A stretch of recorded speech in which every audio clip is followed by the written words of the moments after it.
feel like I'm in a violin shop trying violins. Cool. See, there it is, the orange violin. It's beautiful. Well, it's orange. And you got this violin where? This was made in Chicago by a woman named Susan Spitzer back in 1976. It was a friend of mine. Really? Yeah. It's not insured for $1 million Stradivarius? No. But I actually have more of an interest in new violins. Oh, okay. Yeah. Young music, students, young violins. New music. It's all about being re-energized. Right. Because, you know, the great violins are kind of known quantities. But new violins there are many, many young, talented violin makers in this country and around the world. No kidding. Yeah. That's an interesting approach. Yeah, a lot of us are cashing in our chips and getting these guys. I should say we're here with Joel Smirnoff, who's the new president of Cleveland Institute of Music. I'm Thomas Mulready from CoolCleveland.com.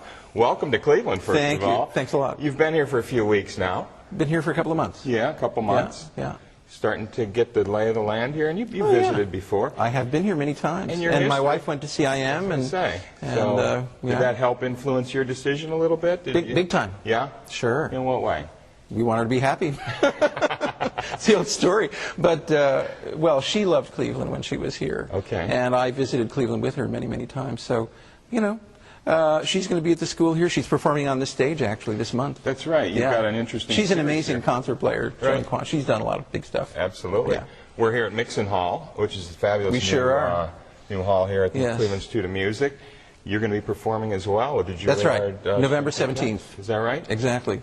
How does this work now? You've been the first violin there for Juilliard String Quartet. 22 years. Well, no, I've been first violin for 11 years, and I was second violin for 11 years. Wow. So evenly split. And now you're going to be moving on from that position, so they're looking for replacements? They're auditioning players, and you know, the Juilliard it's much bigger than any of us. It's an institution which goes way back to '46, and it was originally conceived of as a medium for new American music, right. And it remains that. Right. You know, so it'll go on. And you've taught as well all those your years, entire career. For my whole career, exactly. Talk about teaching here at the Institute of Music. How are things different? It's got to be a little different than the Juilliard School. Well, it's a bit smaller. Sure. And almost for that reason, I think that it's, you know, New York has its own energy about it, as we all know, and that can be at once energizing and also enervating. Right. It can be a place where it's difficult to focus. Okay. It's a great place to learn about music in many ways because you can hear any great artist during the course of a year. Everybody's going to come through. But we are getting more and more artists. We're inviting all sorts of new artists into Mixon actually during the course of the year. So we're trying to be a part of that in Cleveland here. And I think this is a place where people can intensively focus and come away with something. There's also more of a communal feeling here I think, than in New York. New York is just New York. Well, New York, it seems people they come and go, and your students will come and go, and they have other lives, and they actually probably have to work more to support themselves. What I found when artists go to New York City, the famed waitresses and waiters, and they often leave their music and their art behind because they just end up working so much. Whereas in Cleveland, I think you work about 10 hours a week and you're good for the month. I wish I could say that. That's not my experience so far. But I'm just thrilled to be here. This is such a great institution, and we had such a wonderful event yesterday. We had an opening exercises where we all sang together, and and they listened to our new head of composition, Keith Fitch, talk about his music. Listen to his. Everyone is very curious to hear what his music sounded like. Right, right. There's a lot going on here. Right. You know. How important is new music to you? Because the classics are huge in classical music. It's what supports everyone's careers, obviously. But new music has had some interesting opinions about it throughout the years. Well, you know, I've done a lot of different things in my life musically. I mean, my parents were both jazz players. Actually, my father was a classical player. My mom was a jazz singer. Right. I've played blues. I've played jazz. You won a Grammy Award, did you not? For Tony, yeah. Ellington record, Hot and Cool. Yeah, there are two nice solos on that I'm real proud of. It was pretty intense, actually, being in the recording studio with him. I'll bet. He knows when he goes into the studio that whatever he's doing is going to be heard in the next elevator or supermarket, wherever. You know, he knows it's going to be everywhere in the world, and he takes it quite seriously. Does he? Oh, yeah, so it's wonderful. Takes, no second takes with Well, him, yeah, it's the real thing, no overdubbing. It's the moment. I'll bet. Yeah, he really catches the moment. So new music, in other words, new classical music, was how I really broke into the business. Okay. Yeah. Okay. University of Chicago, Ralph Shapey had a wonderful contemporary ensemble, and I became part of that when I was 21. Right. And I recorded with them until I was 24, and then I went to Juilliard. I'd done all that, then I went back to Juilliard. Okay. I'd actually been a pro. I'd been in Lyric Opera Orchestra, Grand Park in Chicago, worked as a pro, went back to Juilliard too, because I thought I needed... just brushing up on your skills. Yeah, I have to give myself credit. I knew what I didn't have, and I went back and got it. I'll say. Yeah, so, but I did, and I won, the one competition I ever really won on the violin in my life was a big Carnegie Hall competition called the International American Music Competition, which was all about new American music. Wow. Yeah. And the relationship between new music and jazz, because jazz is new music in and of itself. Right. It's an American form. Right.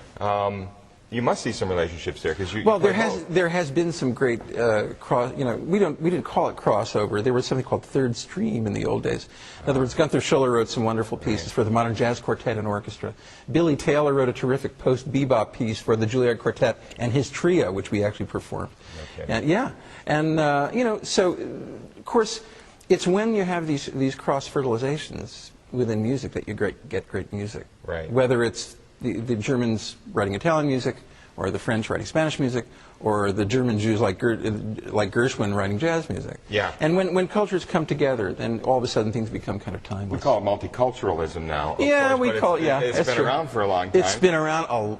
Yeah. What are your plans here at the Cleveland Institute of Music? Because you've obviously taught for many years. You have a great performance background. Obviously, it's too soon to say any major changes, but what kinds of things do you see that you're looking forward to here, that you're looking forward to changing? I don't know about changing. I like evolutions.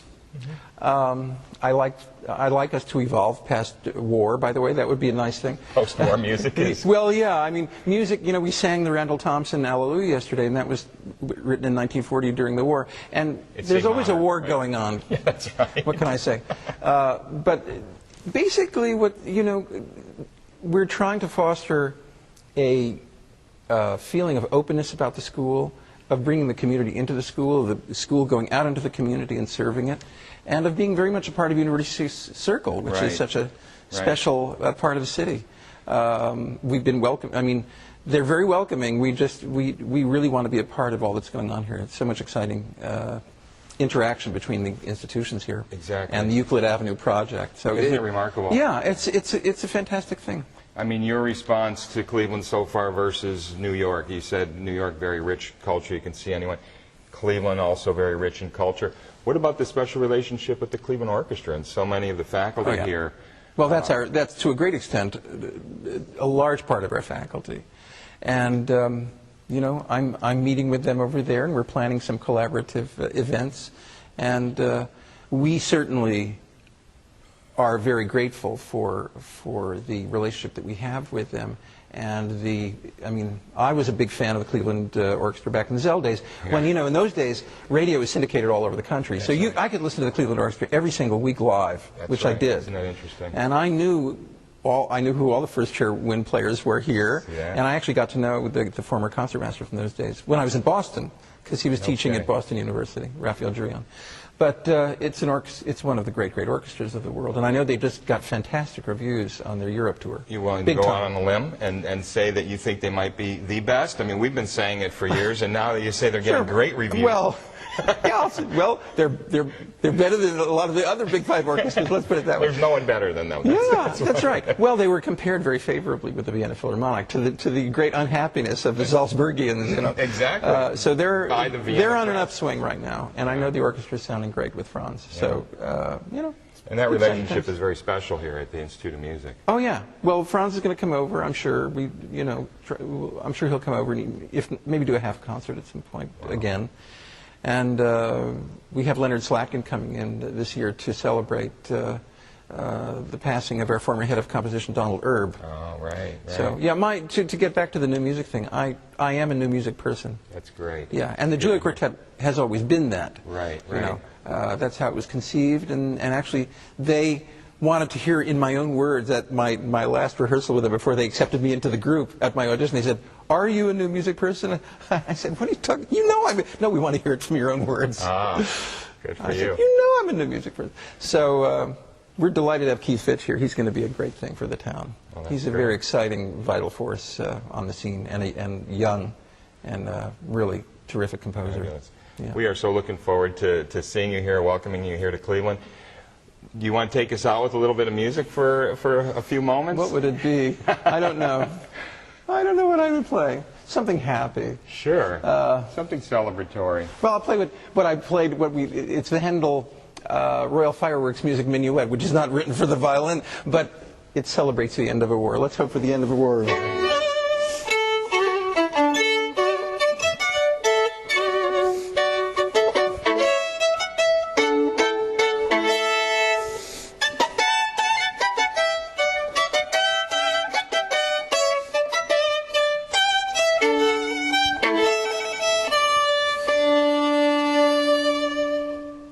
Joel Smirnoff, thank you so much. Thanks for taking the time. It's great to meet with you. Great to meet you, Thomas. Thank you. Hey, it's Thomas Mulready from CoolCleveland.com. Have a great week in Cool Cleveland.